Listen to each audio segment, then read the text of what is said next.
Have you ever said, God told me, and you were sure that it was Him, only to discover that what you thought was God sent you down the wrong path?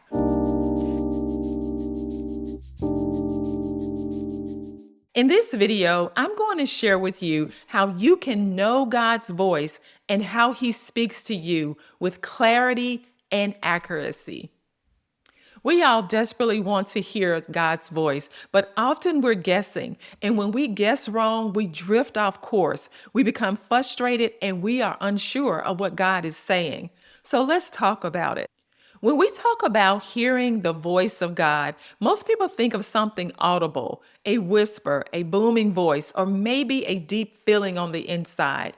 But the Bible uses the word voice in a much broader and deeper way.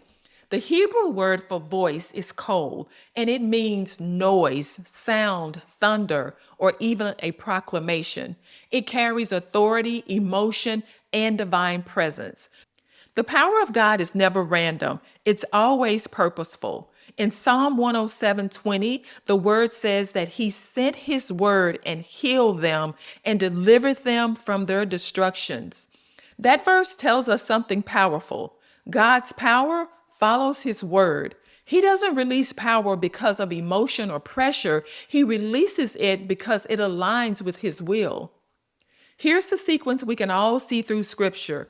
God speaks, His will is revealed, and His power is released. So if you're praying for God's power and you're not aligned with His will, you're asking for power with no direction.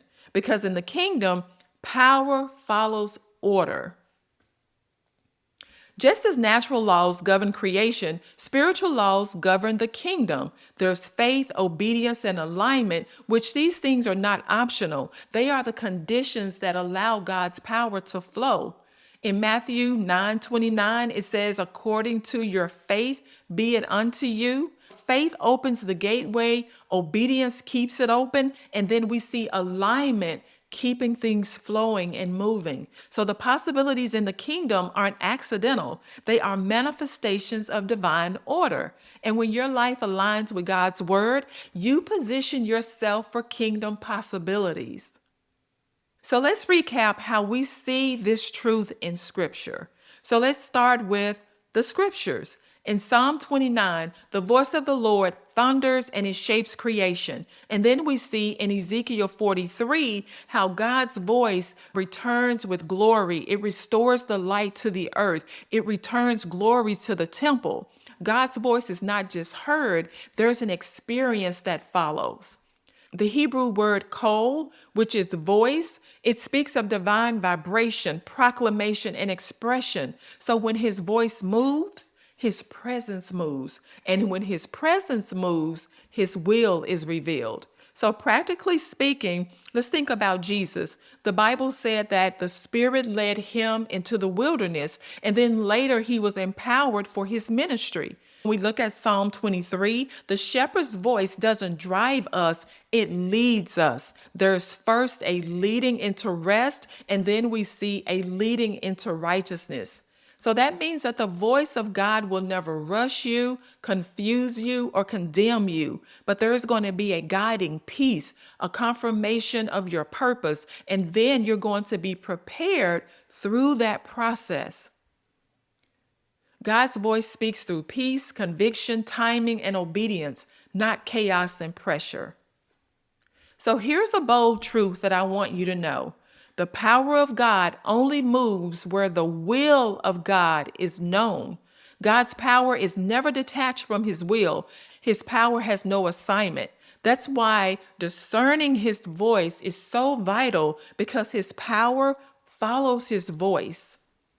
So now that you know what His voice truly is, it's not just audible, but it is an expression that comes through many, many ways. In Hebrews 1:1 and 2, it confirms that for us. The scripture says, God, who at sundry times and in divers manners spake in time past unto the fathers by the prophets, hath in these last days spoken unto us by his son. So God has never been limited to one form of communication. He has spoken through the prophets, dreams, visions, and even his scripture. And now today, God is speaking to us today through Jesus Christ, who is the living word. So here are four main channels which God still speaks today. And we talked about one, and it is the Holy Scriptures. The Bible is the most reliable, tested, and clear revelation of his will. And that's why we have to know it. 2 Timothy 3:16 says that all scripture is given by divine inspiration of God.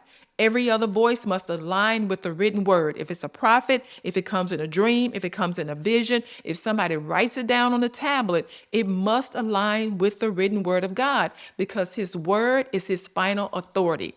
Throughout the scripture, God revealed his plans through dreams and visions. If you would think about Joseph, then to Daniel, on to Peter in the New Testament, every dream and encounter must be tested by the word of God and the spirit of God for accuracy and timing. God still speaks through dreams, but he never contradicts his written word. And then we have the prophetic, we have prophecy. Hosea 12:10 says, I have also spoken by the prophets, meaning that in addition to, also spoken by the prophets, and I have multiplied visions and used similitudes by the ministry of the prophets. So God is still speaking through those prophetic voices, and he has an absolute assignment, and it is to confirm, to correct, and to call God's people back into alignment. So true prophecy carries God's intent, and it's not just human opinion. So accurate prophecy never contradicts the scripture. It always echoes God's heart. If you get a word from someone, you should be able to go and align that word. Maybe it's not going to be your name and your place and maybe not your exact circumstances, but you should be able to align the heart of God with that prophetic word. Let's go on to the witness of the Spirit. The Spirit himself bears witness with our spirit, according to Romans 8:16. So that means that if my spirit is saying something, God's spirit should be saying the same thing. So this is that inward knowing, that peace, that conviction, or that spiritual nudge that lets you know what's right. You know, I believe so many times we get a word from someone, or maybe we feel like we hear God and it brings confusion. And then that's when we go searching, or it brings fear. And that's when we go searching, trying to figure out, is it this? Is it that? If you're in that position, just pause. Because when God gives you a personal word, he is going to confirm that word inside of your spirit. It may be gentle, but it's going to be powerful, but it will always agree with his word. So, if what you call hearing God doesn't lead you to a very clear understanding of his will and intent, then it's not truly his voice. No matter how spiritual it feels, no matter how dramatic or dynamic that word may be, it is not the voice of God. True hearing always produces clarity, peace, and alignment, and that is alignment to God's word. The voice of God is not limited to words alone. It encompasses every way he reveals his will, releases his presence, and authorizes his power. Hearing God isn't just about catching words. It's about perceiving his will through his word, his spirit, his peace, his promptings, and his providence. So when you can discern his will, you can begin to move with his power. And that's where you're going to see things moving and going and shifting. That's where doors are going to be open. The Red Sea is going to open in front of you, and then it's going to close back on your enemies. That's when you're going to see angels. Resources are going to show up. Your destiny helpers are going to be there. Why?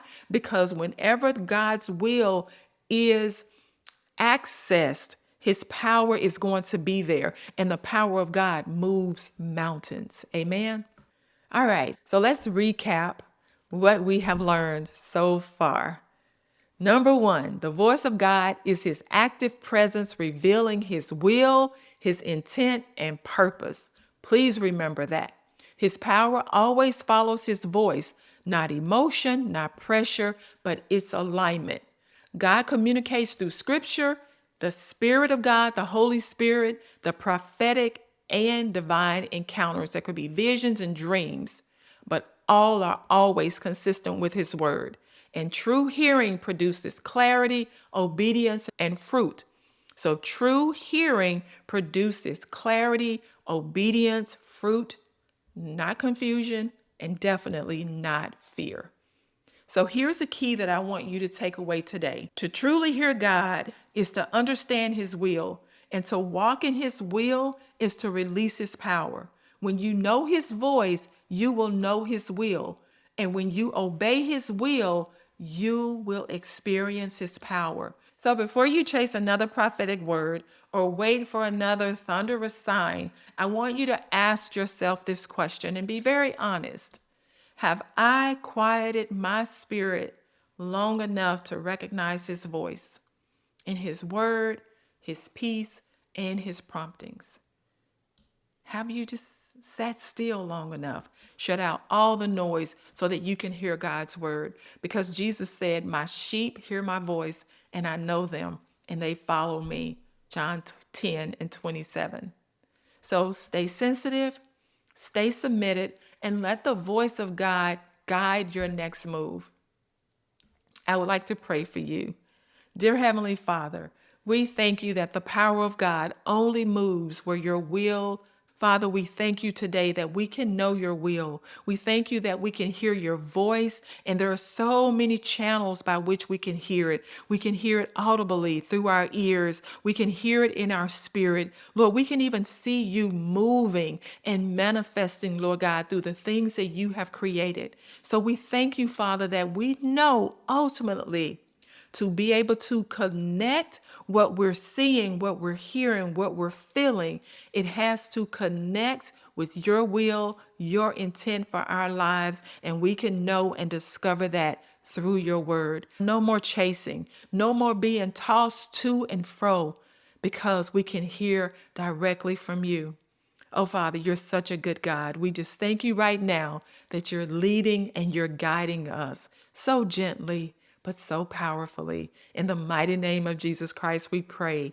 Amen. I pray that this video has helped you to learn a little bit more about hearing God's voice, and that you will begin to hear him, sense his will and his voice down in your spirit, so you will know which way to go, that you will have clear direction for your life. Amen. So thank you so much again for being here. I would like for you to share this video with a friend, have a conversation around it and about it. Please leave your comments, because I want to know about you and what's going on with in your quiet time with the Lord. In these last days, there is so much misinformation floating around about God and who he is and his word, but he gives us the holy scriptures so that we will know. And that is my goal and my aim, to take all of the confusion, all of the error, all of the misnomers that we've heard about our Father, and bring his true character to light through these videos so that you can experience a speedy manifestation of his promises in your life. I know you've been waiting so long for the things of God to show up and show out in your life. So again, I am honored and delighted to be your kingdom servant, and I will see you in the next video. Take care, and God bless you.